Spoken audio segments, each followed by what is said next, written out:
Right, thank you, members, for that. Right, the first item after my election is election of vice chair. Do you have any nominations for that? This is in case you get taken ill during this meeting, is it? Because we have to elect a full vice chair and chair at the next planning committee anyway. Yeah. Do we? Yeah. That's the case, yeah. Oh, right. So I'll nominate Monique. Okay, I'll second her. All those in favour? Right, we're done.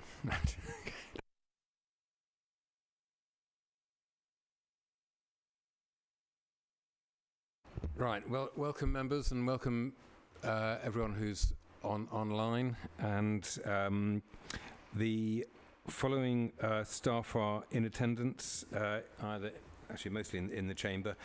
We have Head of Place Joanne Johnson, Chief Planning Officer Kerry Williams, Planning Manager Policy Natalie Earle, Planning Project Manager Policy Stuart Wilson, Principal Planning Policy Consultants, a lot of P's here, Rachel Scott, Planning Officer Policy Chris Manfield, and for Demonstrated Services Billy Attaway. Right, as it's a formal meeting, we have to have the emergency evacuation procedure. If the fire alarm goes, leave, and don't use the lifts, and don't think anyone needs any help getting out. Good. Are there any apologies for absence?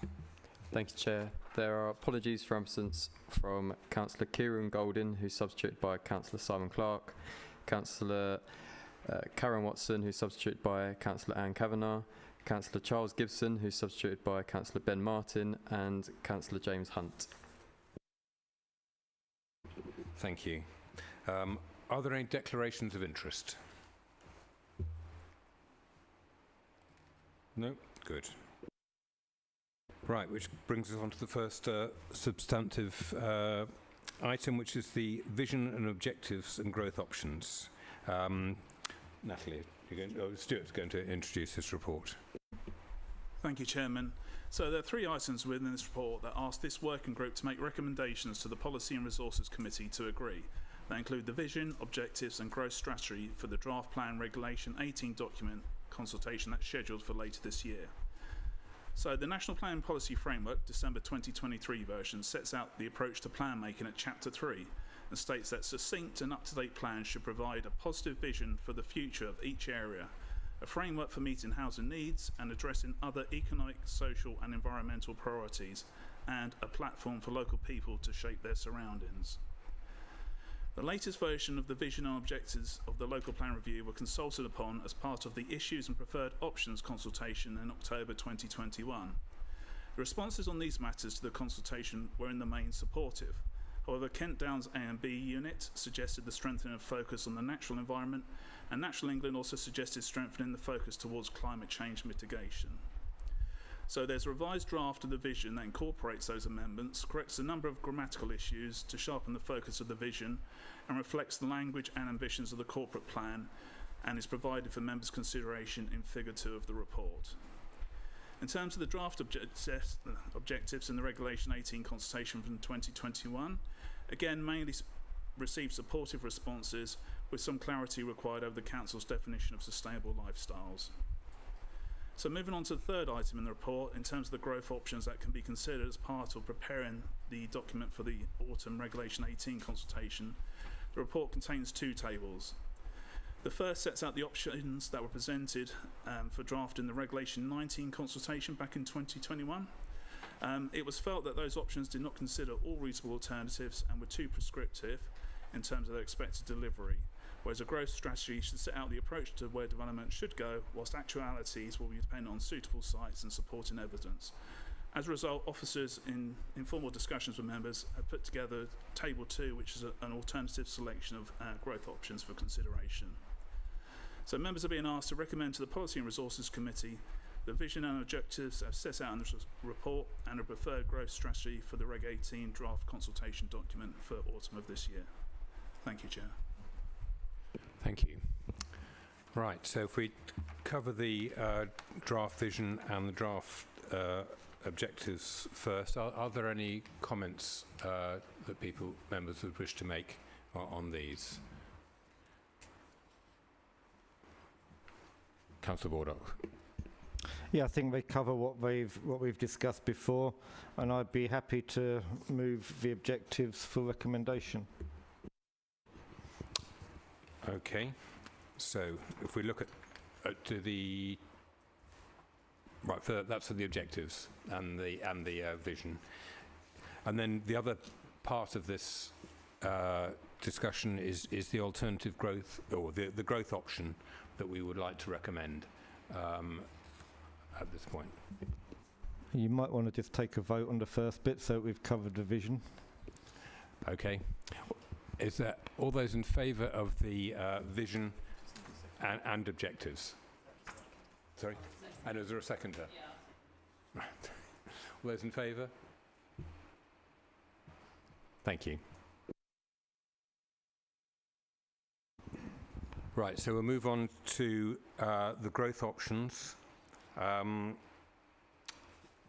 Does anyone wish to speak in general on this before we look at any of them at an individual basis?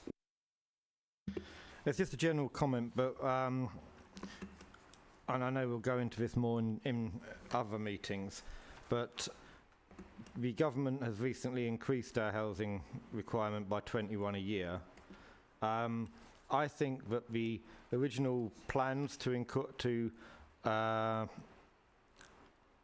look at about 800 in the Sittingbourne town centre shouldn't be dismissed. It's down to about 200 in this. If we put in I think we could justify certainly 600. 600 in Sittingbourne town centre would mean we don't have to make further modifications in light of the government's increased target. We could just add them to the Sittingbourne number, because I think there are sites, but we need to be active in actually going out and engaging with landowners, engaging with people about getting those sites to come forward. But we have a little while to do that. So I would propose that, well, I don't think we need to be increasing the overall numbers to meet the government's target. We should just put them in, bump up the Sittingbourne figure back to nearly where it was before. I think that's covered in a later paper, later item on the agenda, the actual numbers. What we're looking at the moment is really a choice of the growth options, and there was the previously discussed ones, and then also these alternative ones. Just for completeness, are there any members who would favour any of the original ones, or should we go on to discuss the alternatives as to what the pros and cons of each of these are? I see no. Oh, Councillor Wickmas. Correct me if this is not the correct time to come in, but I believe I would favour option 6. Am I jumping the gun? You're on table 1. Table 1. Which is the same as D. Oh, okay, fair enough. My apologies on that. Thank you. Okay. What I thought we might do is actually go, if unless there's any of the options that aren't covered really exactly in table 2, they're already in table 1. What we could do is go through the options, and if people want to speak for or against each of these options, that I think will give us a chance to get a balance of a feel of what the meeting would like to recommend, given that we are, I think, asked to set out a preferred growth strategy whilst keeping these options under review. So, option 1, does anyone want to say anything about that on the alternative growth options? Councillor Kavanagh. Living in Sittingbourne and also working often up and down the A249, I can't see how we can put another 30% of the housing there. All we need is an odd blip and the whole of Sittingbourne grinds to a halt. and it might be just a car's broken down somewhere. Even with Stockbury roundabout open, it has not improved matters, and people coming off of the island have a similar problem. So I cannot see how we can cope with 30% more in the plan. That's it. Thank you. Councillor Baldock. Yeah, I think that probably applies more to option 2, but option 1, I think, is the previous approach was based on an outmoded assumption based around the Thames Gateway project, which was always a bit dubious, and I don't think anybody's even pretending it exists now. So I think option 1 is out of date. I can't see anyone arguing with that, so yeah, we'll go on.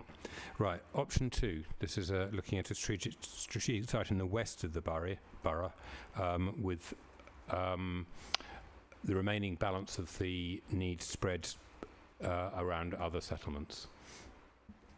Councillor Whiting. Yeah, thank you, Chairman. I think the same argument applies, and I agree with Councillors Kavanagh and Baldock. I think the idea of having large developments again in the west, which has already soaked up majority of what's been planned over the last 2 or 3 local plans that the borough's produced over the years. I just think it's it puts too much pressure. The increased capacity of the network, the road network in particular, in the west, is there to deal with what Bearing Fruits produces, not what these additional houses would produce. And I just think it's time to spread the load a bit more evenly eastwards. Thank you. Councillor Baldock. Yeah, following on from what Councillor Whiting said, the Stockbury roundabout is designed to provide capacity until 2038 at the existing and predicted levels of housing. If that runs out of capacity again, I can't see them building another bigger one. So we've got to, we've already got the housing, but that accommodates. If we start going beyond that, we're going to run into some real problems in the west. I think there is the argument that we will run into problems with all options when it comes to transport, and that maybe we need to start thinking about different ways of looking at that, but that's probably a discussion for another day. Okay, so I don't see any great arguments in favour of option 2. Option 3. Does anyone want to speak to this? For or against? Councillor Martin. I think when we're looking through at the moment, it's not dissimilar to what was proposed in the last Reg 19. However, the situation on the ground has changed quite substantially. We're not seeing the likelihood of improvements to the strategic road network right now in the east of the borough. I think we've seen quite a bit of development in recent times, which is essentially windfall because we've had employment sites used for housing, and that has certainly increased opposition to further expansion in the east. It may work, but I'm not sure it's necessarily the option that will deliver what's needed for the whole borough across the across that time period.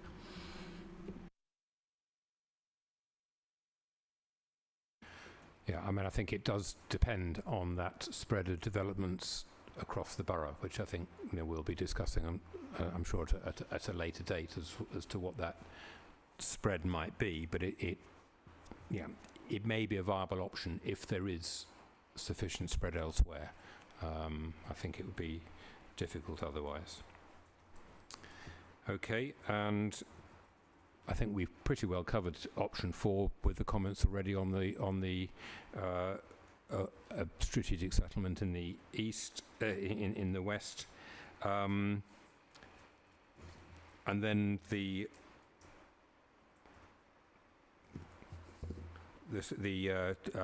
strategic scale new settlement or settler hierarchy, the same as option E, which is really about new garden communities.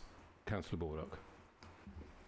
I don't think this would work, but I do think we need to keep it as we have to consider it, because if we remove it, I think we will quite possibly face a judicial review.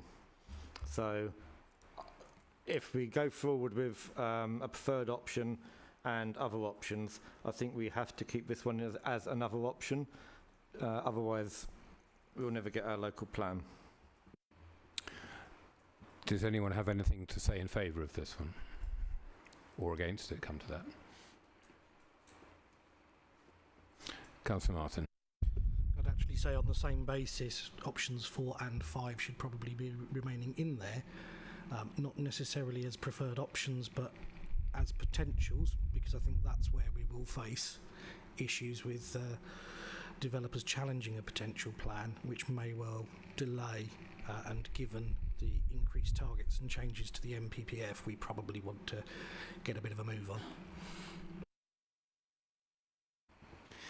And then finally, option 6 is a very large strategic site in the east of the borough. This is really, occupying almost all the land between Faversham and the Thanet Way. And that would take off the requirement for other parts of the borough to provide land for housing. Does anyone else want to speak to this one apart from myself?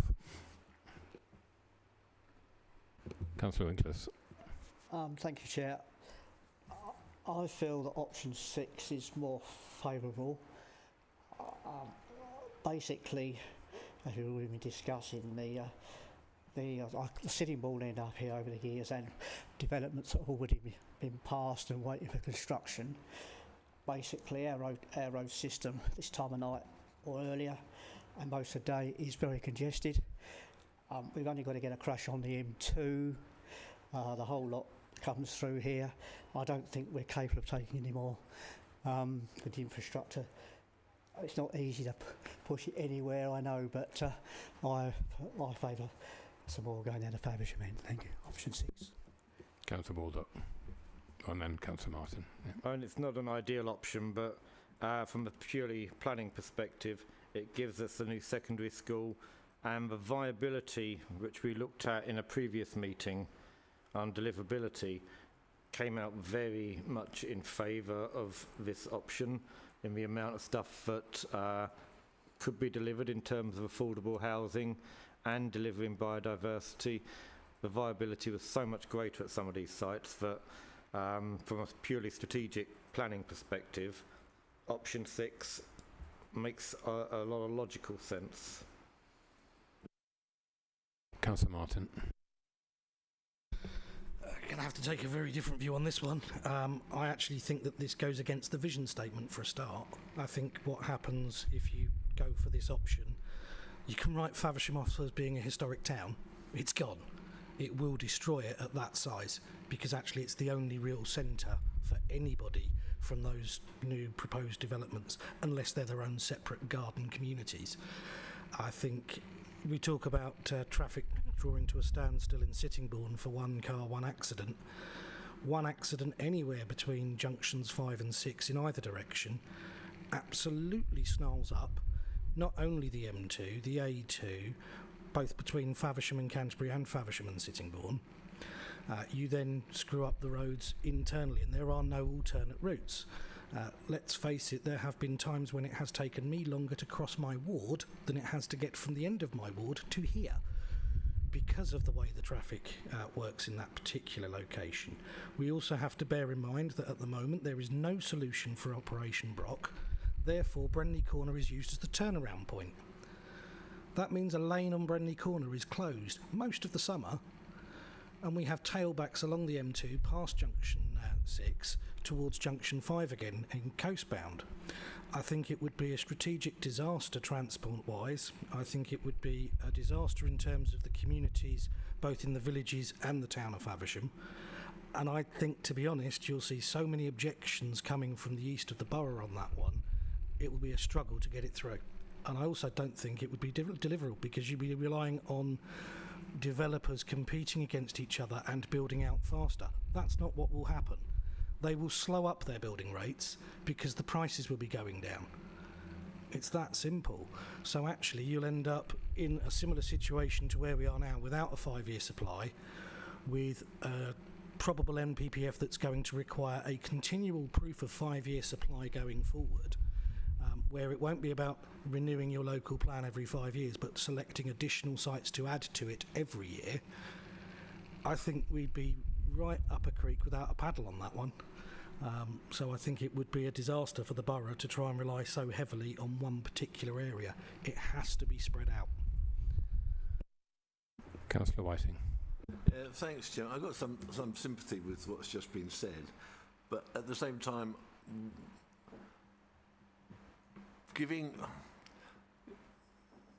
having a large strategic site nearer to Junction 7, nearer to Brinley Corner, does help provide weight for the argument that junction should remain within RIS 3 in the Department of Transport's plans. And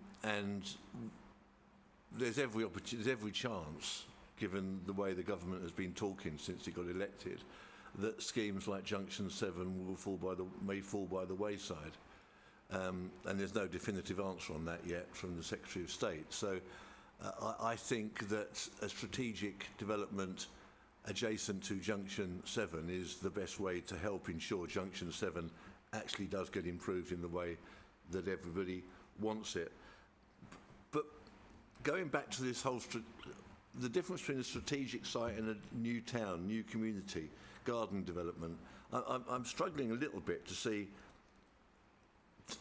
technically what the difference is between the two. And so while I believe actually, I do think that option 6 is probably the one on the options here, and that's the one I would suggest that we go for. We do have to bear in mind that a strategic development, if we accept that as a good idea in principle, then we would have to argue against that principle if we were to argue against a similar strategic site if it were to come forward elsewhere in the borough, because we would have accepted the principle of a very large strategic site.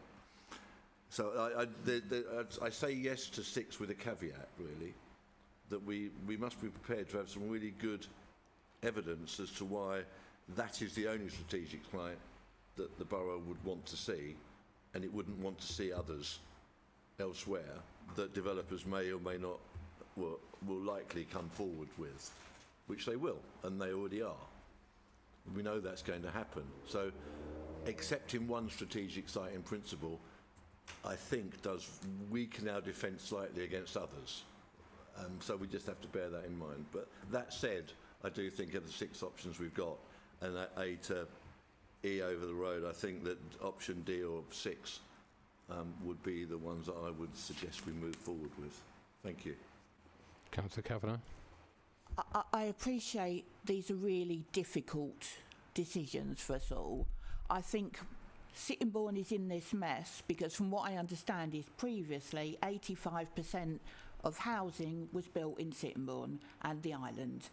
Now, when the little bridge was shut recently in school time, it took a friend of mine 2 hours to get back from Snips Hill, this side of Sittingbourne, to Iwade. It took her driver another hour to get back from the island.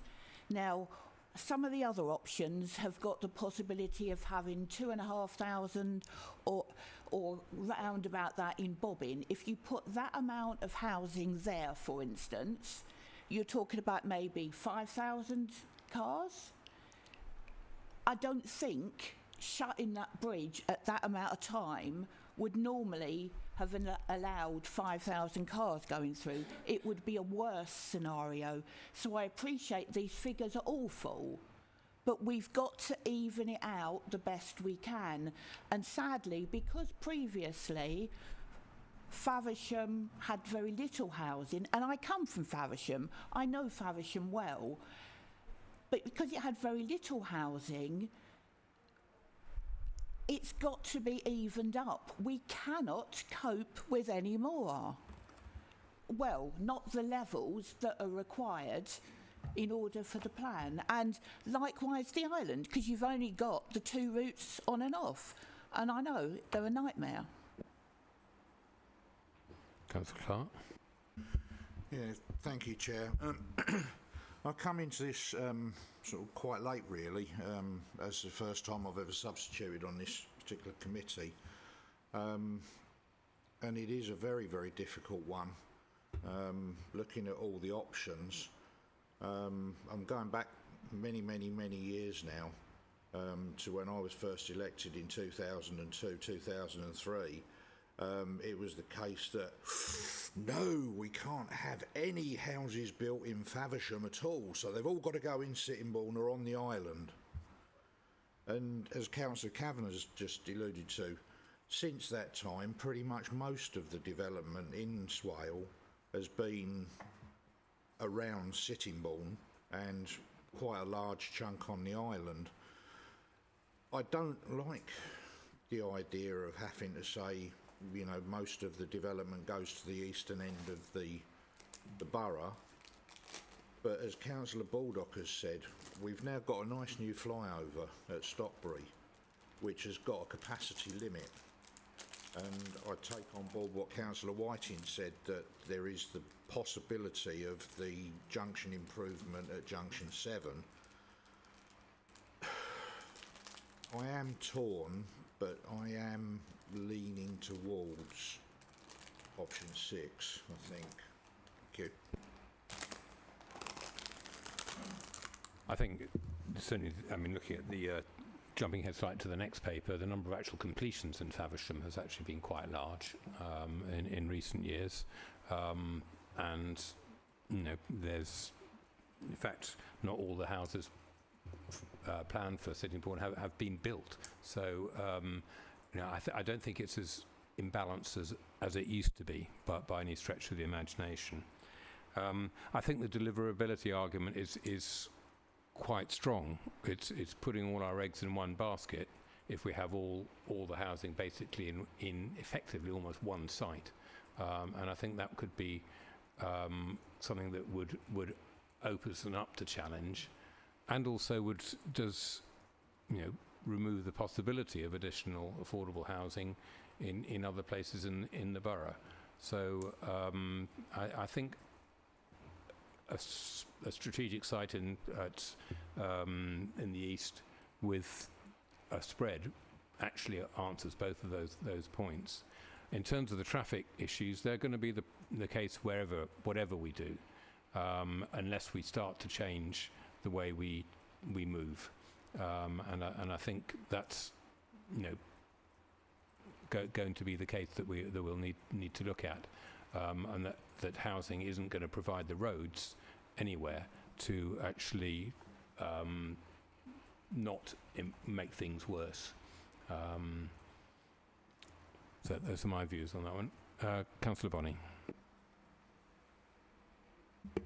Cheers, thank you. Yeah, and this is going to be a bit of a recurrent theme from me, sound like a broken record, but it's about the services that have been provided historically as well.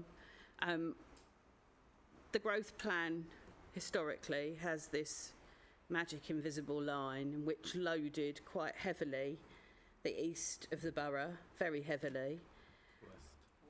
West, yeah, let's get my east and west, never eat shredded wheat. Right, west of the borough, so Sittingbourne and the Isle of Sheppey. But what absolutely happened, and I think every local that you speak to will agree with me, is that we haven't had the services that go with that housing. So school places, but most importantly, the healthcare.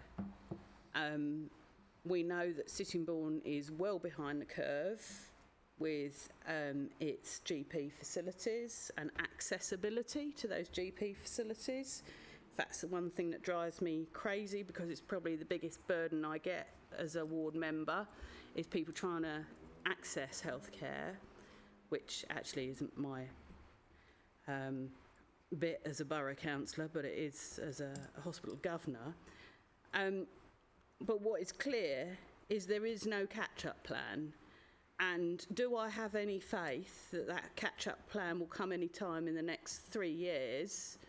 Well, it might. They might write something on another two pages of A4, but again, do I have any faith it will be delivered? And the answer's no. I can't see any end in sight. And actually, to load an area that already has an enormous deficit with more, and it's all right, we'll charge them Section 106 money, and we'll get a few services chucked in, I don't think is going to cover it, because there is such a large deficit. There needs to be some structural changes, I would suggest, around the Sittingbourne-Sheppey area for those catch-up of services. And as we know, our local plan can only cover that is to be built. We can't demand services for where we know there's a deficit. We all know that, but we're not allowed to cover that in this. So I think we have to look at this through a kind of slightly different focus as to any other area. There hasn't been a balance in development, and therefore we don't have much choice. Our highway network is at its limits, and our social and healthcare infrastructure is beyond its limits, I would suggest, in certain areas. We know that hospital capacity in the Medway town is well exceeded, yet there is no plan for a new hospital. We know the East Kent hospitals are pretty much at capacity, but at least there is 2 to 3, 4 hospitals in that area. I just think we're in a really difficult position that has been thrust upon us, but we can't influence those. The only thing we can influence is where they go, and so we have to put them nearest where there is some infrastructure. And I'm loath to say that we should put more in Faversham, but as Faversham has got more of an even keel, and that's because historically its CCG has performed and delivered some services, I think that's our only choice, quite frankly. And it's a really hard one and a bitter pill to swallow strategically for this borough. Councillor Baldock. I think Councillor Whiting raised a very pertinent point about Brenley Corner and the new government. If improvements aren't made at Brenley Corner, none of this is deliverable. And it will be a right mess. This option 6 keeps the pressure on the government to deliver Brenley Corner improvements, because they would be going against their own housing development plans if they actually removed that from RIS 3. So this does help keep the pressure on to deliver at Brenley Corner. It isn't all the housing. There's still going to be around 2,000 houses that have got to go across the rest of the borough, 2,500. A lot of them in windfalls, but it's going to be across the rest of the borough. And as Councillor Bonney said, we have had piecemeal delivery in Sittingbourne. We've had loads of housing with very, very little benefits from it. It's just housing. You get promised things like shops and that, they don't materialise. They then become not viable to deliver. Look at what iWade's had and what infrastructure it's had benefit it's had from it. Zero. Because we've done it piecemeal. We've done it bit by bit. And don't think these are going to be the end of the matter. In 5 years' time, we're going to have to find more housing. And that's going to have to go somewhere. And if it don't go to Faversham this time, it'll go to Faversham next time. But it won't be joined up strategic development. It'll be piecemeal, like we've had in Sittingbourne, and you'll get less out of it.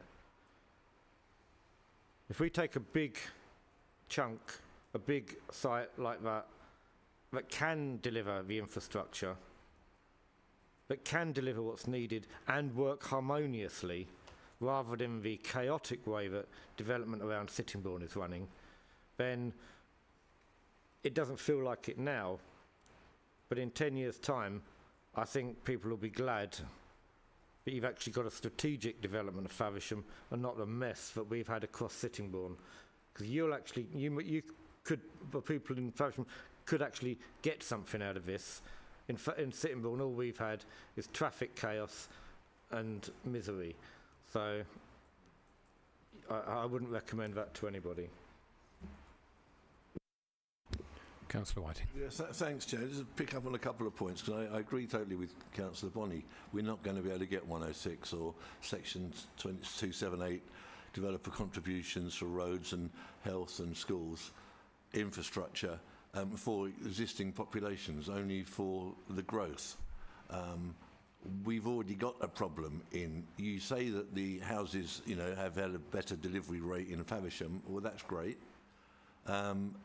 In Sittingbourne and Sheppey, there are still thousands of houses that are consented that are yet to be built out. And many, many, many more on land that is already earmarked under the existing bearing fruits that is yet to be consented and therefore yet to be built out. So we are stuck in a sense with thousands more homes in Sittingbourne and Sheppey where we can get no more 106 monies than perhaps we've already managed to negotiate with those developers. We're not going to get more money for roads at Bobbing, at Cowsted Corner, at Stockbury, at Key Street from government, but we could get some money in Brunley Corner. So I think to load more onto the west when we still have that many, as I say, there are thousands if you add them all up, of houses that have yet to be built out from existing plans, and to add more on top of that, knowing the deficits that Councillor Bonney rightly referred to, I think would be to let our residents down.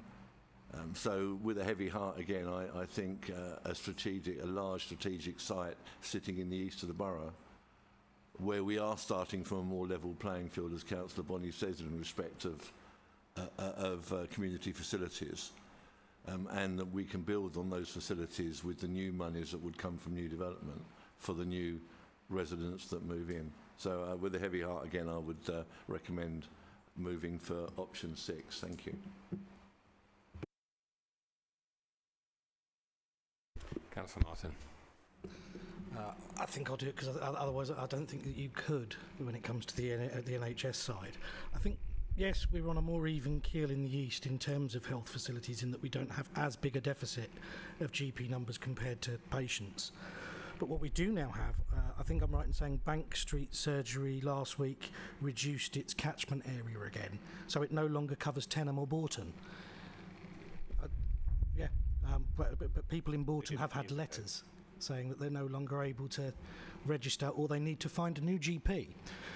There is no more space at Newton Place to extend or expand, so it would have to be new facilities. And as we know, you don't get those. You're not getting a new surgery out of a developer. They'll find a bit of land that's not big enough, as we've seen with the proposals in Tenham. I think we'd be looking at developers, when it comes to the windfall sites, they'll be looking at where is the highest viability, and again, you've already pointed out, that tends to be towards the east, so it won't just be Faversham joining to Bourton and Graveney and Goodnestone and Sheldwich, it'll be Faversham joining to Tenham and go through Ospringe into the what was the AONB land into the other villages to the south. I think we would be looking at a developer's charter for the east of the borough. I think that too much development around Brenley Corner would also derail local plans for the likes of Canterbury and Dover and Thanet, given that they also will be relying on Brenley Corner upgrades in order to deliver their housing targets. I think putting too much too close in that particular location would mean that their plans become unviable, and all of a sudden we'll be having them knocking on our door saying, can you take some of our allocations please? Where are we going to put those? I think that's the risk that we face if we put all our eggs in one particular basket, if there's at least some spread. And if we're going to rely on windfall sites for most of the rest of the borough going with option 6, you ain't getting your affordable housing, because the developers will make sure that they put planning applications in for 10 or less. No 106 agreement, no affordable housing, you just won't get it. And the housing associations themselves are not going to be investing in one-off sites with grant money at the moment because they just don't have it. And they don't tend to want to invest that in Swale at the moment because it's difficult to get through the planning process here. So we have to be very careful. You know, be careful what you wish for. It may well end up with us having an awful lot more and becoming a full dormitory borough, not just a partial one. Councillor Baldock. If Councillor Whiting's moving option 6 to be our preferred, a recommended preferred option to P&R, I'm happy to second it. Well, not happy, but I'll second it. Okay, I suppose we, at this point, need to go to the vote. So those in, I think the only one that's had any other favours, so those in favour of option 6.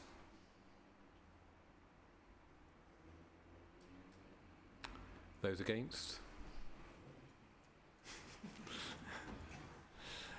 Okay, so I think that's what we're going to have to recommend. I think we just need to have a debate about what very large means, which I think at least we're moved away from a fixed percentage. But yeah. Okay, so that brings us on to the next paper. Sorry. Did we want to actually specifically remove any of these options as secondary options? I don't know if... I thought the tenor of the debate we just were going to choose a preferred and leave everything else in. Yeah, I was just wondering about option 1, but okay. Stuart.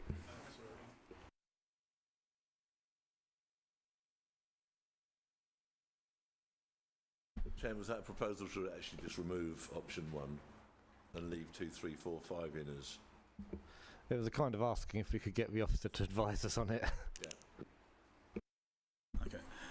As part of preparing the plan to ensure that it's sound and it's justified in its preparation, we do have to test the reasonable alternatives. So we'll have our preferred steer towards a growth option, but as part of the sustainability appraisal, which is a key evidence document that comes alongside it, it looks at all the kind of environmental and other types of constraint. So we have to demonstrate how all the options have been tested and how, through the policies within the plan, our preferred approach can be mitigated if it doesn't come out as the strongest. So in terms of option 1, which is the existing local plan approach, I think that's still reasonable because it's still part of the adopted development plan for this borough. As you say, though, in terms of the next paper, it shows that the Sittingbourne approach hasn't really worked. So that's a very strong argument to not go with that approach, but it's still a reasonable position to take as it's part of our adopted development plan. Stuart. Right, thank you, Chairman. So the next report before you sets out 2 main issues: historic housing delivery up to the 1st of April 2024, and the proposed local plan review, housing target and balance of housing need. So there's a lot of data in the report on historical housing delivery, but just to summarise, the Council is making good progress against the housing target of 13,192 dwellings that was set out in the local plan bearing fruits, with 6,700 dwellings completed and a further 7,047 dwellings consented. If those dwellings that are consented were built out, then overall we'd actually be in a positive balance of 55 dwellings more than the existing local plan target. That being said, the National Planning Policy Framework has been amended since the local plan was adopted regarding plan making and housing targets. Those amendments include the requirement to review local plans that are more than 5 years old, and as part of that review to use the government standard method for calculating local housing need. So under the current standard approach under the NPPF, the need for the borough at April 2024 was 1,040 dwellings. So this is an increase of 264 dwellings per annum against the adopted local plan bearing fruits target of 776 dwellings, and it's an uplift of 34%. Whilst we do have a new government now that is consulting on changes to the standard method, The approach is only at consultation stage at the moment and could be subject to change. But should that new standard method proceed through into adopted policy, then there'll be a small increase in the local housing need for the borough to 1,061 dwellings. So in terms of the second section of the report, looking at the local housing need and the housing target, I've used the existing adopted standard method within this report. So looking at a 16-year period for the plan and applying a 5% resilience buffer for examination and through the drafting processes, the local plan target proposes for 17,472 dwellings. However, this figure does come down in terms of planning the growth within the local plan due to existing supply knowns. For example, the extant stock of sites with planning consent that have not been built out, the remaining local plan allocations without planning consent, made neighbourhood plan allocations without planning consent, and allowance for sites known as windfall that will come through the market and gain planning consent during the plan period.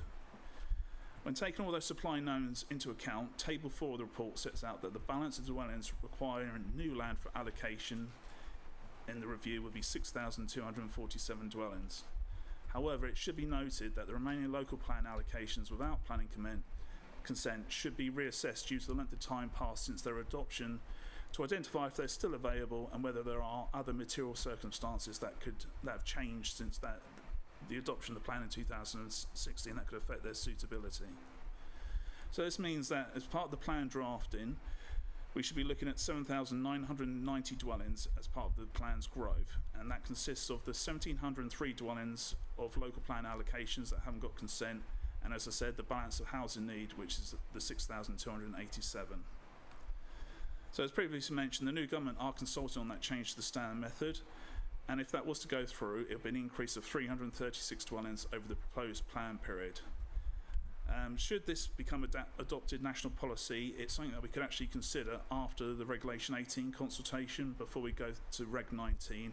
We can look at the new balance under that proposed approach and how the sites have come through the consultation process. So the report asks members of this working group to recommend to Policy and Resources Committee the local plan housing target as set out in paragraphs 3.1 and 3.2 of this report, and to recommend the proposed growth within the draft plan Regulation 18 consultation document should be for 7,990 dwellings. Thank you. That concludes my introduction.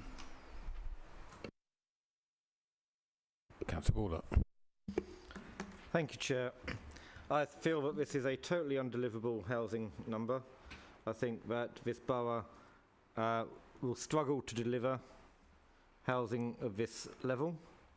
We have asked for an exceptions report. We still haven't seen it. We've seen a summary of it and response, but we haven't actually seen the detailed report despite several requests. Now we're in a position to preempt seeing that and just agreeing with the imposed figures. I'm not happy about that because I feel we are in a position of potentially going down a very long and expensive route just to be thrown back by highways who'll say actually none of our options will actually be deliverable. And that's what we should have been looking at. We've still got the fact that we've got the worst patient GP ratio in the country, certainly in the west of the borough, and nothing's being done about that. I do not see how we are able to sustainably deliver this housing number, and despite requests, despite instructions, we still haven't seen detailed evidence of what was asked for and why we are still expected to just carry on tonight accepting the imposed figure. And I'm not very happy about that at all.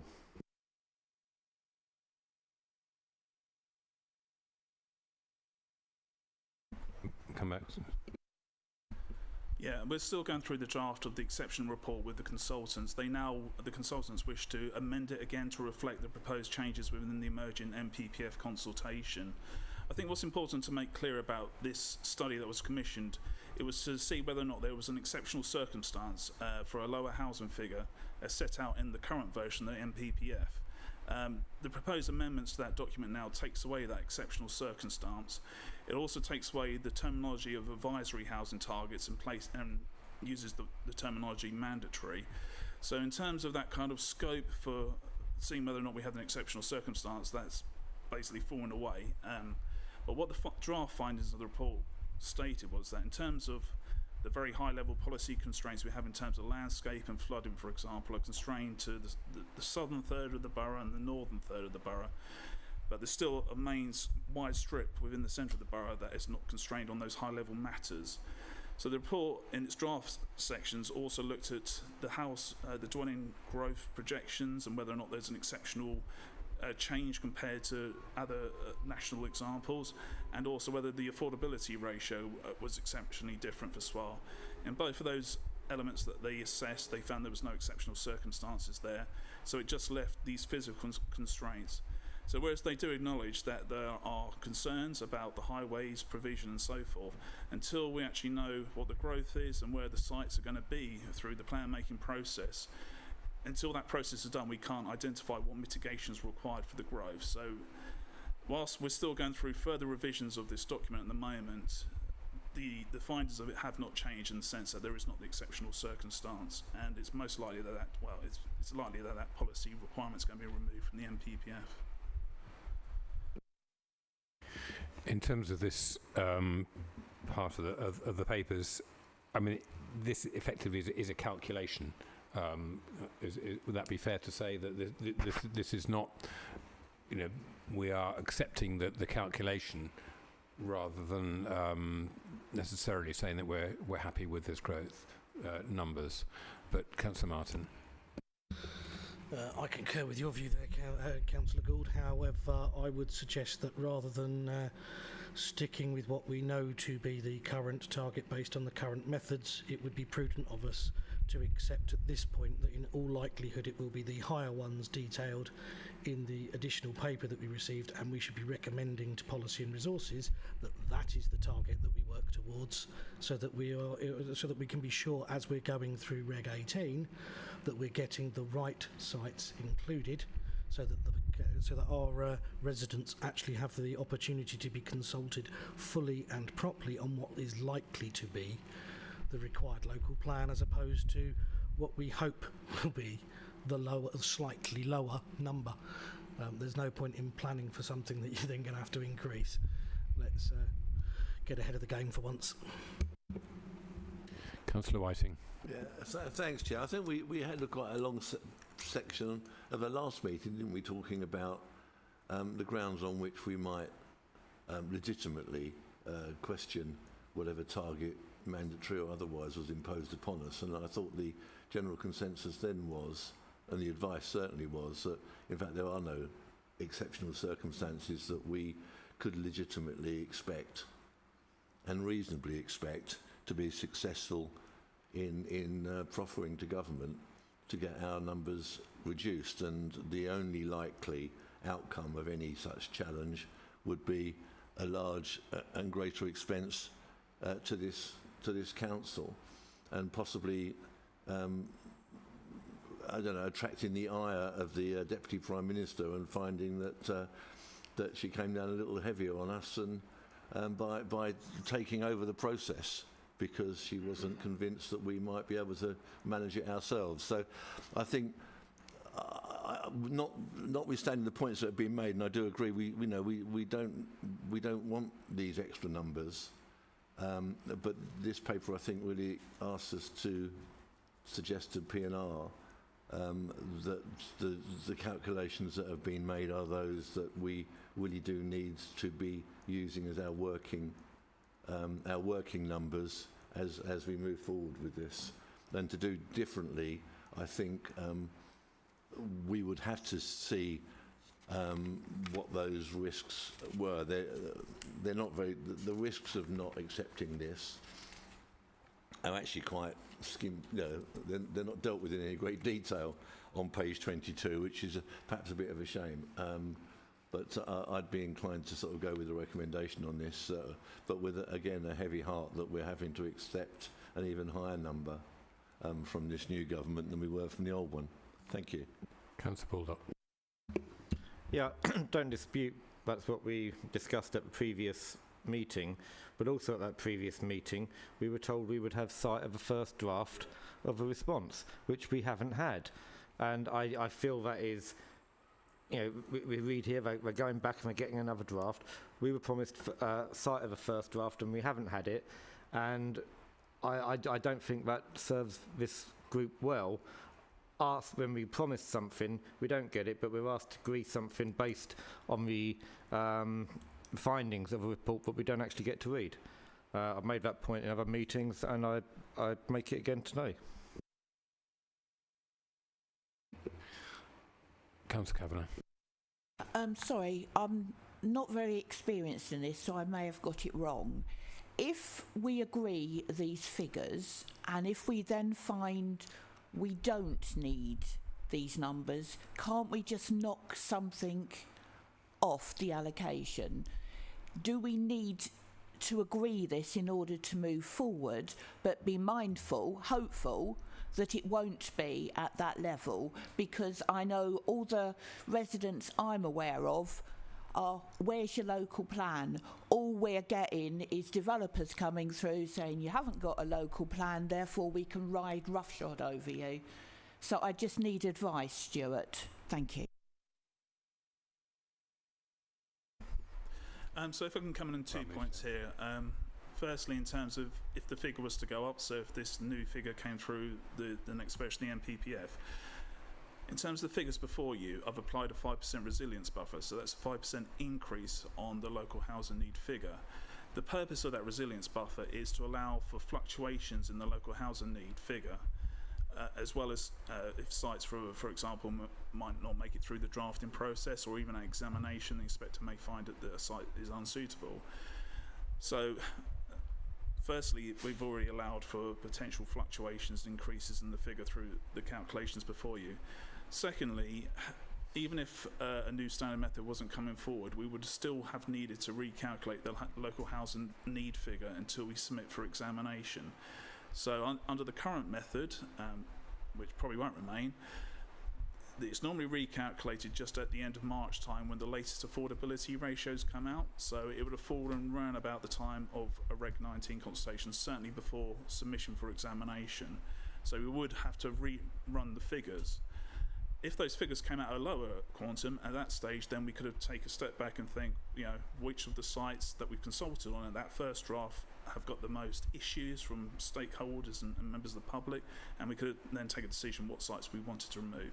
In terms of the figure going up, as I said, with the figures within the report has that 5% buffer for resilience, so it already accommodates this kind of fluctuation in amount. Councillor Baldock. To answer my own point, we're only asked to recommend to P&R. Obviously, if something changed between now and September the 11th, I think is the P&R it's going to, which seems a long way off.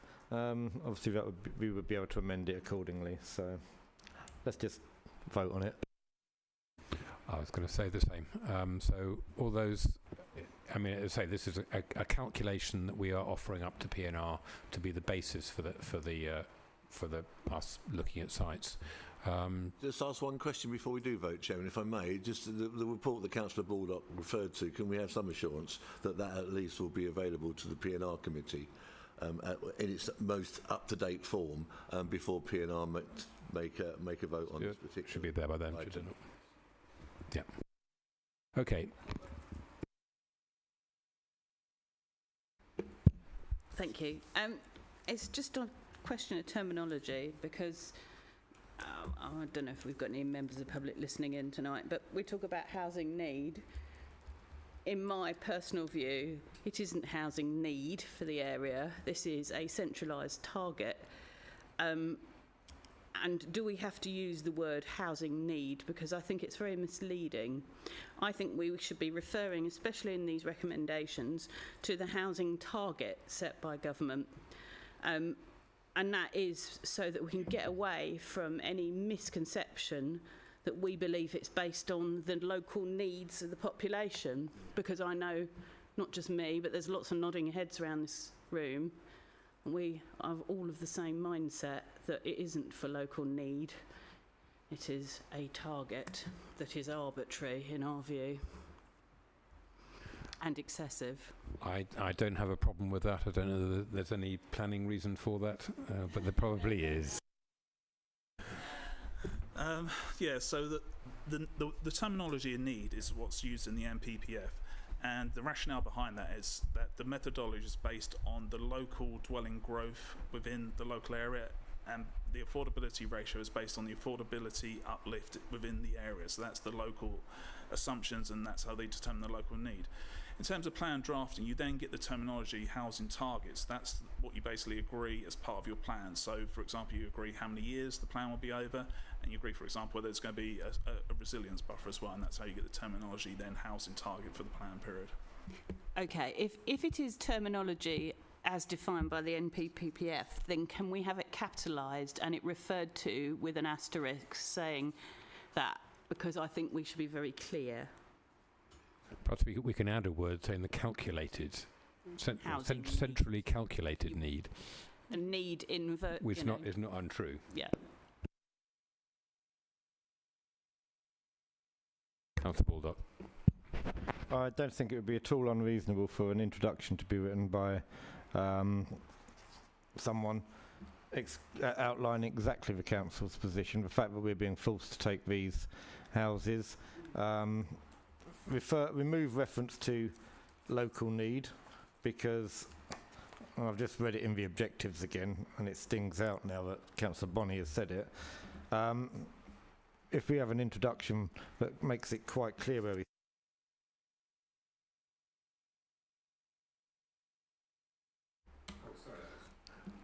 Oh, it's you, is it? Right. Sabotage by the chair.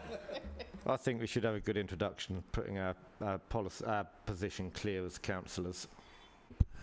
I think, yes, that I would agree with that, but I think we probably also got to be careful of, as someone was suggesting, really flagging ourselves up as a target, and in these circumstances. I'm sure we won't be alone in councils across the country, but I think, yeah, making it clear to our population that this is a calculation that is centrally determined. Councillor Martin. Just to clarify, the calculation itself isn't centrally determined. It is the formula for the calculation that is centrally determined. We still have to do the actual calculation, so we can't call it a central calculation. I know it's a terminology thing, but realistically it isn't somebody in Whitehall sat there saying this is your housing need. It's someone in Whitehall saying this is how you calculate your housing need, go and do it, essentially. And we do need to bear that in mind. We also need to bear in mind that, yes, there is an element of local need to it. Within that calculation is also the fact of how many people have we got on a housing register? How many people have we got sleeping rough? Those form part of the basis of it. So we can say, no, we don't want excessive targets, we don't want high targets, but equally we have to accept that there are those within our borough who need housing, who need affordable housing and social housing, and that forms part of the basis for the calculation. Now, I'm not here to defend government, that's not anything to do with me as far as I'm concerned, but we do need to make sure that we make it plain. We are not just NIMBYs. We are also here to make sure that the people who live here and their families can continue to live here and afford to live here going forward. The last thing we want to do is end up in a position where we just have people commuting in to the borough to be our carers or work in our coffee shops or as our GP receptionists or anything else because they can't afford to live here, and all we have are rich individuals who are asset rich and ageing, and therefore we lose the youth and all the other things that go with it. We don't want to be forcing our population to be moving up north. So let's remember that as well when we're talking about housing need calculations.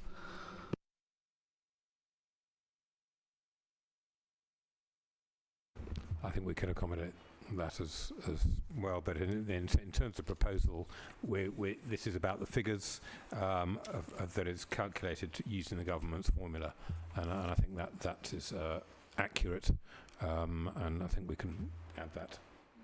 No.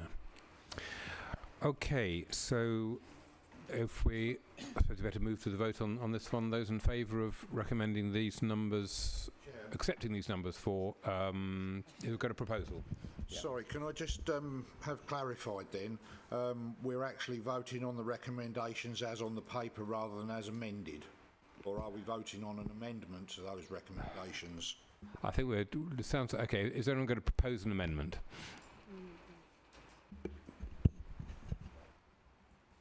Yes, so it was around balancing housing need and with whether it needs to be capitalised there and then defined with a star asterisk according to the MPPF. Those in favour? Oh, is there someone seconding that? Okay, and those in favour of this amendment?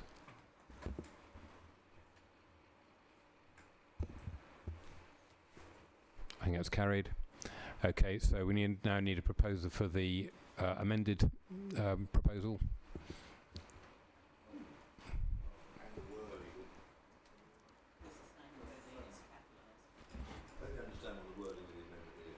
Yes.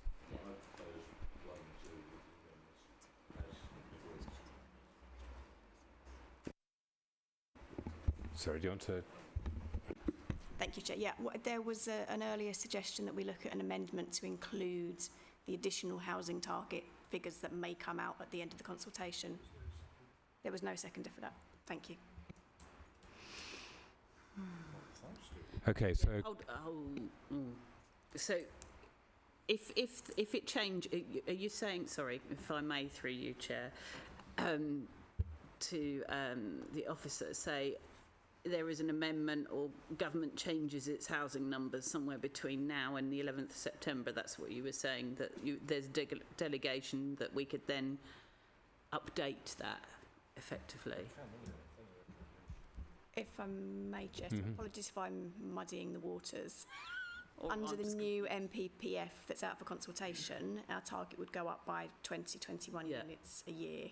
There was a suggestion that we include planning for that number now so that we can include that in the Reg 18 and it can come out at a later point if it doesn't come into being. Yeah. And I wasn't sure if members wanted to vote on that as an amendment to the paper. That was my query. Thank you. Natalie? Because we could make it very clear in the Regulation 18 consultation that that's what we were doing, so it was clear to the public we were doing it to sort of as insurance against it going up, because if the new MPPF and the figures are confirmed in January mid-consultation, it is messy, and then we would have to do another consultation with the delays and the cost of that. No. So I think it's an insurance So policy, I'm but we would prepared. make that clear, sorry, in the document. Sorry, Chairman, maybe I'm being slow, but where are we putting this amendment? In recommendation 1 or recommendation 2, and how is that changing the wording of either of those recommendations? I think we would need an addendum to Number 2. number 3.2, wouldn't we? Or maybe even an extra 3.3 recommendation. I don't know whether We've got two. Yeah, we've 1 got and two 2. recommendations. Recommendation 1 and 2. We're not looking at paragraphs 3.2 and 3.1 or whatever they are. The recommendations are at the top of the page. We're looking at recommendation 1 and recommendation 2. Which of those is being amended, and what are the words of that amendment to go into that recommendation? My understanding is that it would be recommendation 2, and it says as well as the balance housing need and then the dwellings number. It would be the change to the dwellings number, is that correct? Councillor Border. I think if we just put at the end pending recalculation following NPPF consultation. I thought that sounds a good proposed set of words. Is anyone else happy to second that? That sounds fine. I've just checked with Billy that he's happy for us to, or that we can do that. So yeah, thank you. So, adding to recommendation 2, pending the outcome of the NPPF, delegating PNR the ability to amend it as circumstances dictate.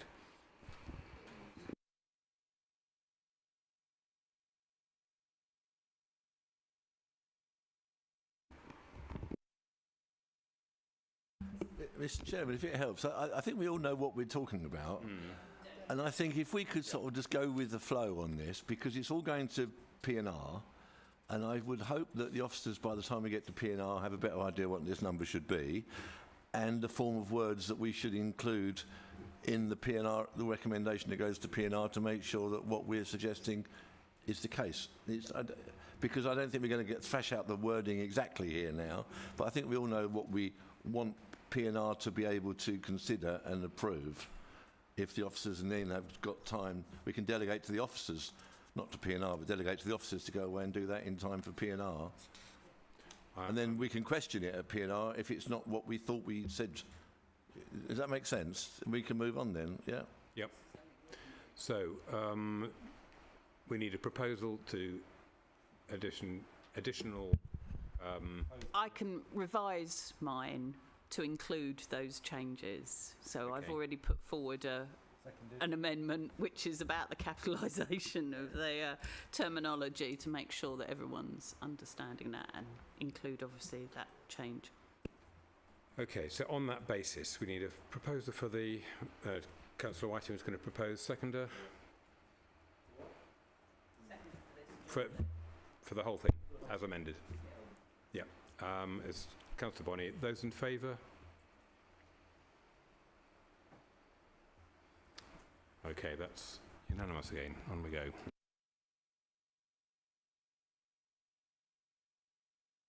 Right, part 3. Actually, the employment sites. Thank you, Chair, and good evening, everyone. So this report and discussion is to allow officers to share with you the potential employment sites that could be drafted into allocations in the forthcoming Regulation 18 local plan, and for members to recommend to Policy and Resources Committee their preferred sites for those employment allocations. Choosing your employment sites for allocations now will enable us as officers to complete the strategic and site allocation policy writing and to start to complete other pieces of evidence base such as the transport modelling, the sustainability appraisal work. So in considering sites to meet the need from the Employment Land Review Addendum, which was published earlier this year, it assessed sites for their suitability and attractiveness to the market. An important consideration for the supply of industrial land is in ensuring as much as possible is on the western side of the borough, and particularly in Sittingbourne and the Isle of Sheppey, where demand is highest and land is most accessible to the Swale labour force and to the strategic road network. The Employment Land Review assessed all of the sites that were submitted through a call for sites for employment, and it identified only a modest number of sites with what it terms good prospects. These total 17.7 hectares, enough to meet half the minimum required need, and these are mostly on the western side of the borough. 10 possibly suitable deliverable sites are identified and could collectively potentially provide almost 100 hectares of employment land. The Employment Land Review considered the borough's general industrial needs over the plan period could be met from a selection of these sites. So the council therefore have a choice of sites within the list, as the local plan only needs to allocate a maximum of 73 hectares out of a possible 100 hectares on the list in Table 1 in Appendix 1 to this report. So some of these sites are in existing use for employment, but if they were to be allocated in the local plan, their uses would be intensified because some of them are very old sites and aren't in intensive use. And those with landscape and heritage interests would have those concerns addressed through the draft local plan policies. So it is recommended to you that most of the sites in the table in Appendix 1 in the column titled Good are put forward for allocation, as the Employment Land Review assessed those as being the most suitable of the available sites. If all those sites are chosen, they add up to 17.7 hectares. We also recommend that the 2 large sites in Faversham, SBC 17/094 and CFS 50, are allocated only if those sites are also allocated for housing to ensure that they are sustainable mixed-use developments. We recommend the remainder of the allocations are chosen from sites in the Sittingbourne, Sheerness, Queenborough and Rural West, as they are the area identified by the Employment Land Review as the most in demand by the market. Previous informal discussions with members have indicated that sites CFS 47, site 30 and site CFS 50 are potentially the most constrained. Removing those 3 sites would still leave a total of 72.8 hectares against a target of 73 hectares if all of the other sites in Appendix 1 were allocated. In terms of office space, the requirement has shifted significantly since 2018, obviously post-COVID, working at home, changes to demand. So the Employment Land Review assessment has discovered that the need for office floor space is just 1.1 hectare. So it recommends the focus should remain on the refurbishment of existing stock and or providing good quality, flexible industrial hybrid space. Due to the relatively small need figure, one option is that the employment policies that we're drafting for the Regulation 18 local plan could be written to actively promote the upgrading of existing offices, and or that 1.1 hectares of office space could be specifically allocated within one of the larger mixed-use allocations once those have been agreed upon. So the recommendations tonight are that members discuss and note the potential employment sites available for allocation through the local plan, and that members recommend to Policy and Resources Committee their preferred sites for employment allocation for consultation through the Regulation 18 local plan. Thank you, Chair. Councillor Baldock opening the batting again. Sorry. Yeah, I agree with the removal of CFS 47. That would be quite a disastrous one on the impact on tourism in Sheppey. Are we able to restrict, how do we control what sort of usage comes forward? I'm thinking of 1705. It's already an industrial site, but it's not got good access from the 249. It's not a place where you would want lots of HGVs going. I still think 17/008 is a crazy option, but if it could be, some of these sites like R10, 304 R10, whatever it is, if they can be for clearly rural or small-scale industrial development, maybe something like what we've got at Merston Hart. I suppose that's a bit too optimistic. And equally CFS S5, R8. It's not a place where you would want large lorries going. These are sites where you want community working. In fact, it even says on under your Lamberhurst Farm Yorklets, the site is only likely to be attractive to local occupiers who have links to the area. Well, I kind of thought that's what we wanted. I kind of thought that's what we wanted, to encourage our local businesses to expand a bit. So if there's a way of limiting the kind of usage on some of these smaller sites to make sure they are in keeping with the area, then I think it would be a lot better. The other one, you need close access to the 249 or the A2, not the A2, M2. You need A249 or M2 if you're going to put industrial anywhere, and large industrial. So, yeah, that's my. How do we do that? Thank you. So, these policies would be written up as draft allocations, and through those you would describe what sort of employment you wanted, how you wanted the buildings to look, the access, the landscaping. You would give those parameters, and you would use the Employment Land Review assessments as a guidance. Obviously, we would then consult with our design colleagues as well, so you can give those parameters within the draft allocations to ensure you are meeting your need and that they are suitable for their location. Councillor Kavanagh. Can I ask why Riddham Dock is only a possible because couldn't we maximise stuff moving by boat, take stuff off the road?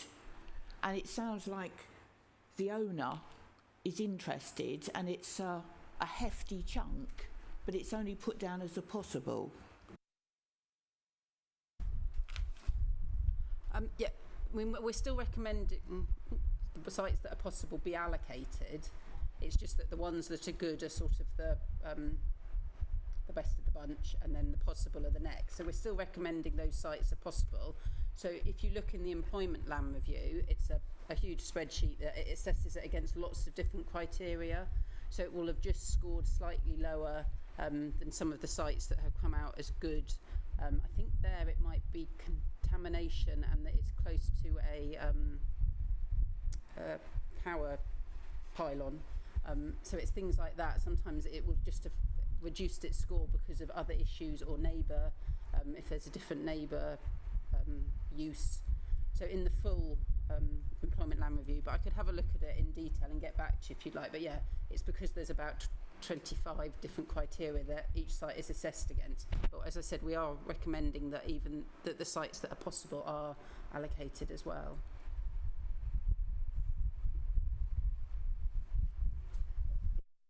Councillor Winkles. Thank you, Chair. Yeah, just briefly, I'm in favour of going with the CFRS 24, which Councillor Cameron has just touched on. I mean, I think as we touched on at the last meeting, I mean, you've got the railhead there that is still connected. Basically, if we could get some of the freight onto the rail, there's also access, good access with the A249 with the road improvements down there. And as Councillor Cameron has said, you know, there is the waterway, and there's already industrial. It's all basically an industrial area. So I think, in my view, that is the number one to go with. Thank you. Councillor Baldock. Right.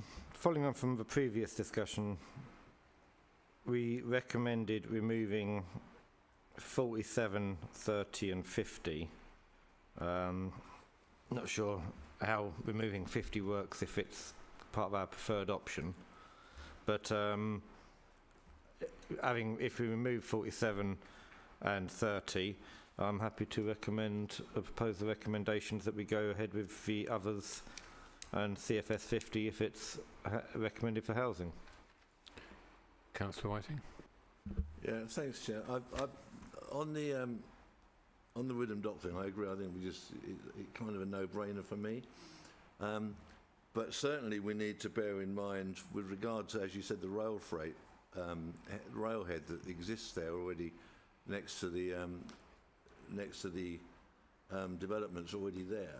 I think we need to ensure that they're all stuck in the local transport plan somewhere, and I don't think they are at the moment. We've got to make a response to the local transport plan soon, in the next couple of months, and unless we put things like this in our plan, and we put them in their plan, we'll get the development but without the railhead. So we do need to make sure there's some crossover between what's going on here. I know Natalie's on top of all of that, and I'm sure she's taking notes. So we need to make sure if we're going to promote Rhythm for expansion, then we, on the basis that there's going to be a railhead, then we need to make sure the local transport plan in Kent reflects that, and it doesn't at the moment. So, and we've got a couple of months to change that. With regard to the other stuff, if we get to a situation, it's a question really. If we get to a situation, because I'm kind of in tune with much of what we discussed last time. If we're in a situation where we have to lose 20 hectares from number 94, the land adjacent to Love Lane, or 21 hectares in the land east of Faversham, because the housing development, for whatever reason, doesn't form part of our local plan, then we don't have a backup. Or we do. We don't have it. You agree? We don't have a backup. No. So could I suggest at that point, and it goes slightly against what Councillor Baldock was recommending, that actually Site 30, which is adjacent to the dual carriageway at the A299,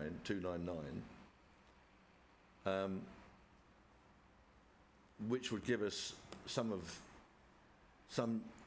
headroom if we were to lose the other two sites, because if those two sites in Faversham, or one of them, wasn't to come forward as a housing development, then we'd be we'd end up being 20 hectares short of our 72 or 73 target, or I say target, imposed target. Am I making sense there, Natalie? She's nodding and shaking her head simultaneously. Councillor, do come back, please. I'm very contrary. I think the issue with that would be that site 30 would not replace in numbers wise if we lost 50 or 97. Oh, no, sorry, I can't read. 94, because those are both quite large sites. So we would then not be meeting our need. And obviously for sustainable communities, you want to be having enough employment for your housing. So that would be the issue, because site 30 is a reasonably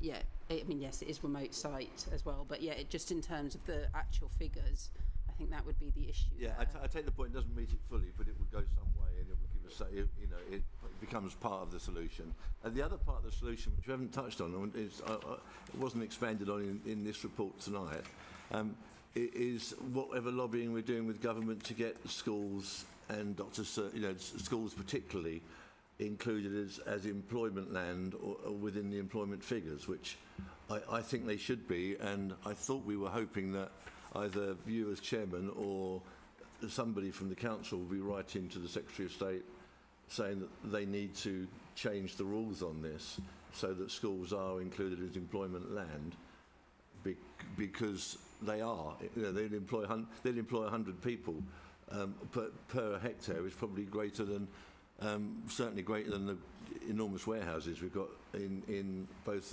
Widham and on the Isle of Sheppey in numbers. So I wonder where we got on that, Chairman. I don't know the answer to that. I don't know. But I would agree with it. I mean, a Dr. Surgery can employ 98 people. So. Yeah, I mean, even in the revisions to the MPPF consultation that have come out, it is not proposing that that schools will be included towards employment. That's not something that is being proposed by the new government, so that's not something we can start to include yet. Well, could I propose, Chairman, if I may, very quickly, that you take it up with the LGA and see what the LGA can do to change government's mind on that? That would be good. I'm not sure whether I have a mandate to do that, but yeah, okay. But also, we couldn't then include existing jobs. You would still have to be planning forward. So, yeah, sorry, just to make clear, we couldn't then count what we've got in our schools to backfill our need. Yeah. Councillors Baldock, Bonnie, and then Martin. Thank you. If we don't get CFS 50 and 1794 because of the extra housing allocation, I think we'll be back here, started again. I would like to see us try and, they keep putting housing in Iwood. I would like to try and see if we can get an area, because I don't think it can take any more housing. I know you've got it listed for a later debate. I don't think it can take more housing.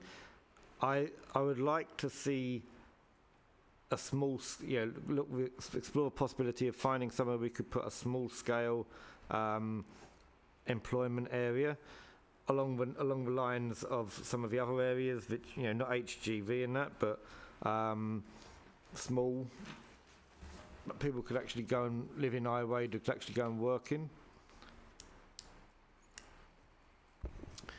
Natalie, do you want to answer that? No sites were put forward through the call for sites for Iwood, and the issue is that's what we have to work with, the sites that get put forward. As I keep banging on, it has to be evidence-based led. So no sites came forward at Iwood, so we haven't assessed any of those sites. Obviously, if someone put in a planning application, we would assess it against the development plan, but we can't particularly put forward sites that we haven't got any developer interest in.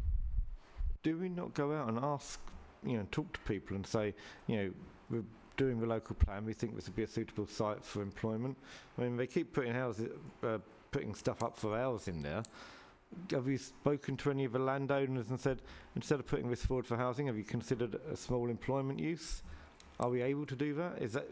It seems to me it's about placemaking. It's about getting a council or a borough that has these sort of alternatives in there, taking a proactive approach. Well, when the call for sites goes out, we always say, can you put it for any use that you would consider? And some do sometimes put in for both uses, but no, if they don't put it forward, we don't go out. I mean, back probably about 15 years ago, I think planners used to go out proactively and do what do you call it, the urban capacity study, and did that. But that's not been something that's been part of the planning process for many years. Just on that, when would be the last time that, after this discussion, as the plan evolves, if sites are not going to be allocated for housing, would developers then have a chance to say about employment land at that stage, once it becomes more apparent that housing is not being considered? Or would that be up to them to do a planning permission? It'd be up to them. Through the Regulation 18 consultation, obviously they could still put forward a site and say, actually, would you consider this site for employment? And obviously it's not an ideal time, but yes, they could do it through that stage. Would it perhaps be worth putting an addendum to this recommendation that should, that we would have sites which are at present have only been put forward for housing that might provide suitable employment could be considered? Or is that always going to be the case?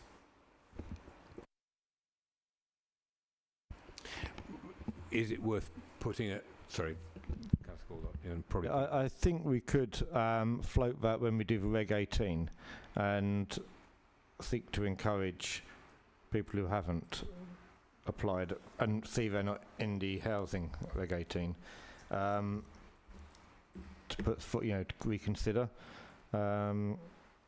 I don't know who we approach or who gets to hear about these call for sites. I suppose you have to already be in the industry or something to know about it. So if we just, if we floated it as part of the Reg 18, we can always consider it afterwards. Councillor Clark? Yeah, thank you, Chair. I've just been looking through the maps here in this, and maybe I'm coming just a little bit late.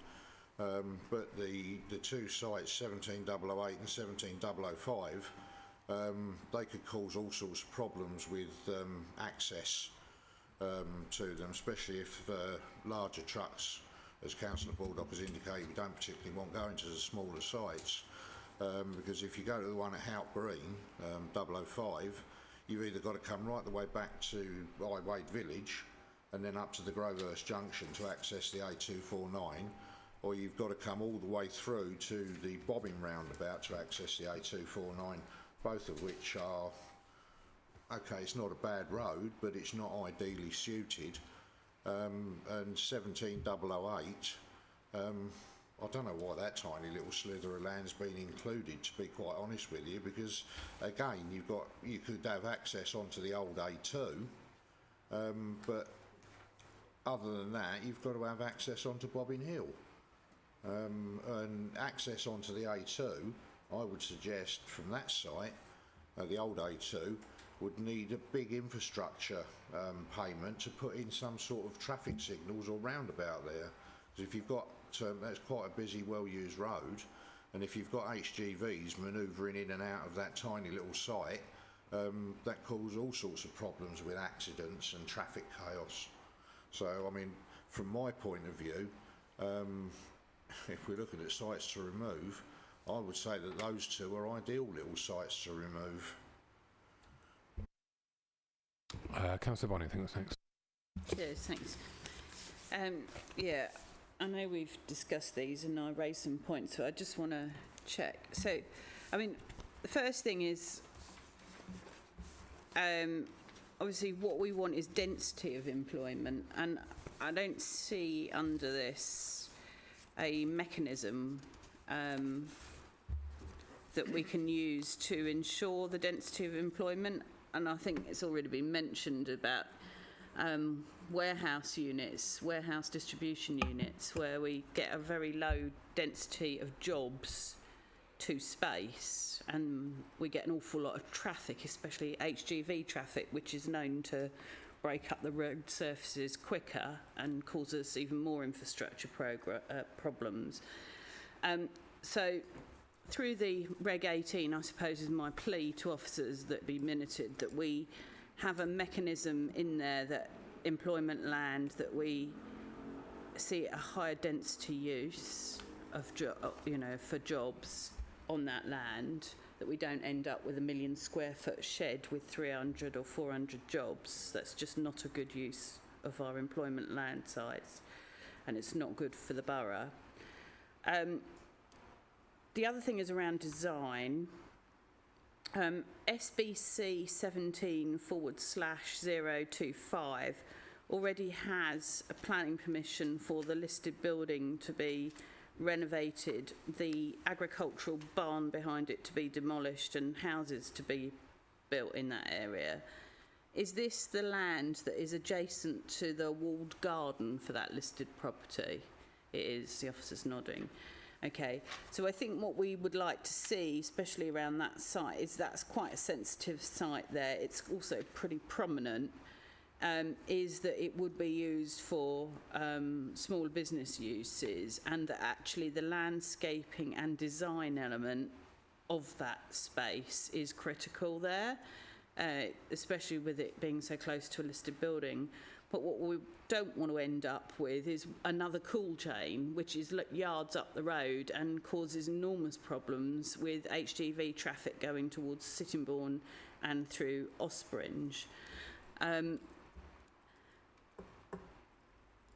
What this doesn't reflect either is the world's moved on, especially in the last couple of years, and I don't think the Employment Land Review adequately reflects the amount of home working and small businesses that are, or jobs that are now exercised at home. And actually, that has a completely different requirement for infrastructure. It actually means that there should be more demand for smaller offices. I don't think that's reflected in this. In fact, I truly believe that this is underestimating our need for office accommodation. I think anywhere you look in the borough where there are offices, they're let, they're gone, there's not large vacant plates available at any moment in time. And I can think of the space up near the Meads, that's all let. So I do think it actually underestimates our office requirement, and actually if there is a flip from industrial to office, then we should encourage that to get the density of jobs. But also, home working requires nice town centres, localised coffee shops, those sorts of things where people won't be travelling frequently out the borough and maybe residing more in it, and hopefully encouraging them to spend here. So I don't know how we deal with that. I don't think government's caught up with that. But I think we should be mindful of that in our local plan and reflect that, because that is a key to creating a good community going forward, is to encourage that. Thank you. Councillor Martin. I think at the moment we're talking to the proposed amendment from Councillor Whiting, are we not? In theory, because we haven't voted on that. And I would actually suggest that rather than yourself, Chair, doing the lobbying, it should be the leader of this council doing the lobbying, as he has done previously, and then propose we move to the vote on that, and then I'll come back if that's all right. We could, if the proposer's happy with that. Yep. Okay. So. Thank you, Chair. Just an observation on that, if I could. The Employment Land Review specifies the type of land that we need to look at in terms of what the demand is. So it sets the demand for the industrial commercial style uses. If we are saying that we would like that to include employment, healthcare, that would then reset the demand as well. So we would have to bear in mind that that would have its own consequence. Thank you. Councillor Baldock. I'm sure we can bear that in mind when we come to the inevitable review we have to do in 4 years. Right, so those in favour of Councillor... Sorry. So on that, and harping Sorry. back to something I said earlier, we can only cater for what we know is required under the local plan and talk about health need. But what we do know is they're going to have to build additional facilities to make up for the deficit. So in a back doorway, we're going to have to include that. And at the moment, we had this discussion the other day, but I think this needs to be said in public, is we need the NHS to come to us fairly pronto to tell us how much land they're going to need in order to deliver those catch-up services, in addition to what we know is coming through the housing numbers. So it is my plea to the officers that they extract that information out of the NHS, because we are making these decisions about employment land now, going forwards.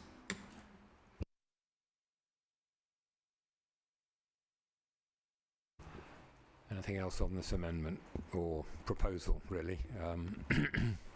I think it's quite a simple suggestion that the leader writes that engages with the LGA to say that when we're planning for jobs and employment, that education, for example, health maybe another, are included in some way as employment land, not simply as something else land.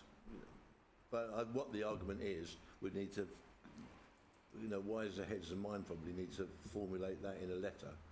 But I think it's an important message to take to the Secretary of State via the LGA. Okay, I think we'll move on this one. So if people are happy for the... Sorry, Chair, through you.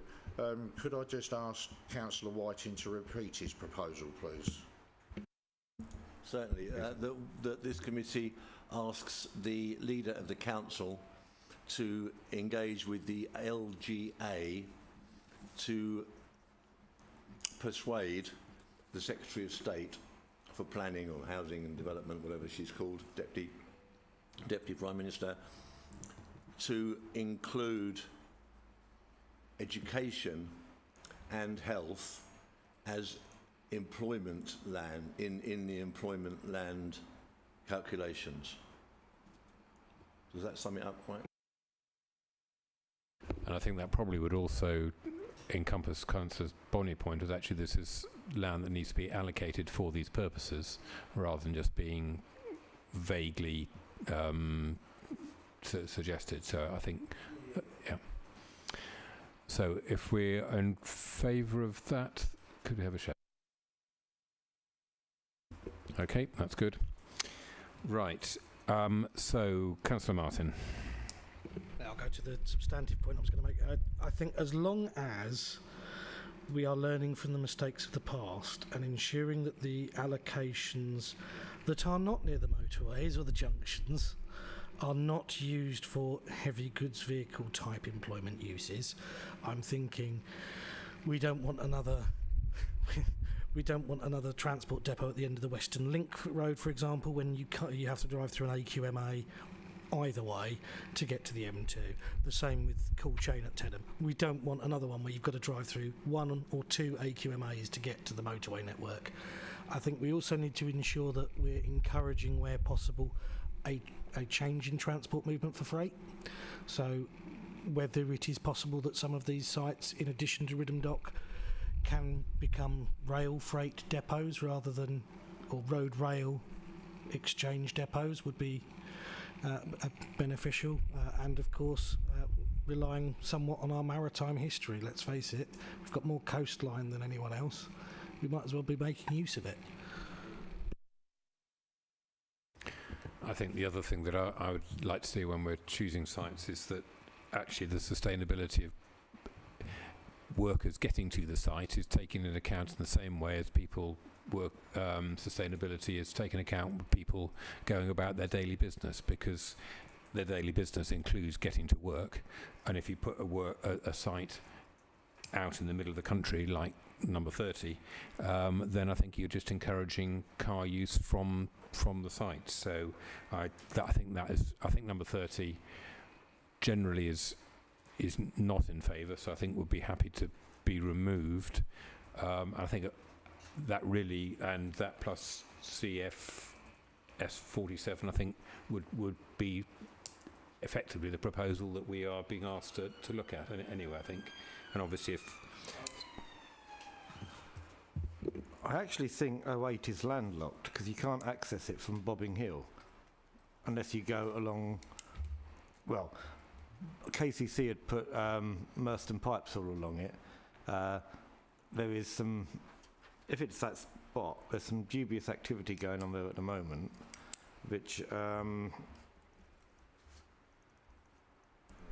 isn't supposed to be using that road. I think it's actually landlocked.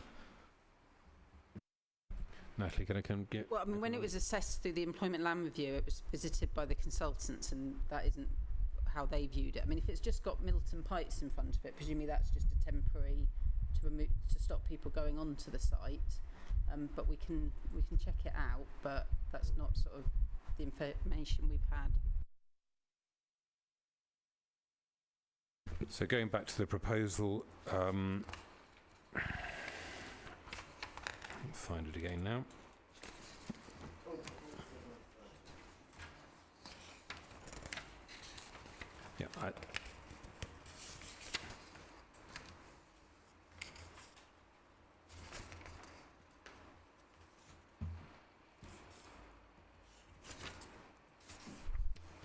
Yeah, I think it was those two particular that were going to be removed, with the Big East of Faversham one only being included if it goes for housing as well. And I think if it does go for housing, then we would want some employment there. However much you don't want it to go for housing. So if could I have a proposer for accepting the motion as that? Just a clarification, because the recommendation talks about the word good, and I don't see that word in the list in Appendix 1.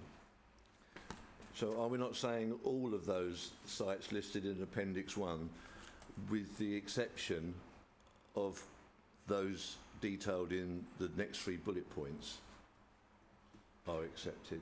Is that what we're saying? So the Appendix 1 table, column 3 is titled good, column 4 is possible.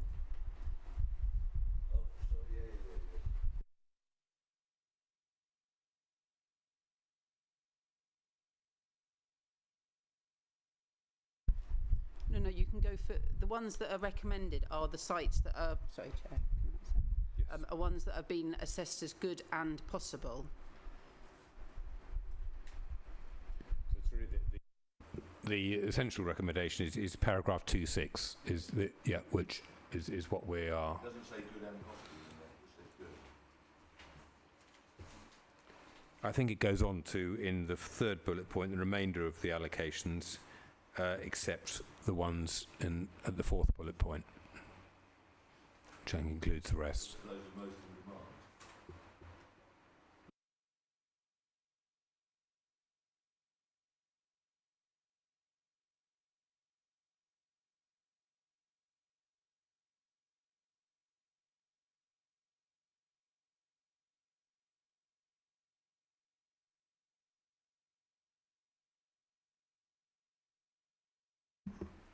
Councillor Baldock? They're not the recommendations. The recommendations are on page 25, and they're just simply that we discuss.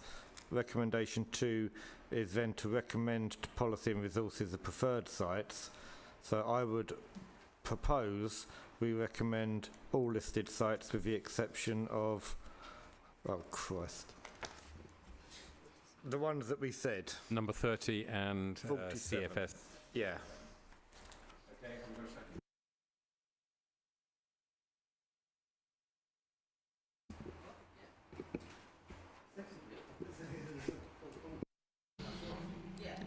If you're willing to accept an amendment of CFS 50 comes out if it's not also allocated for housing.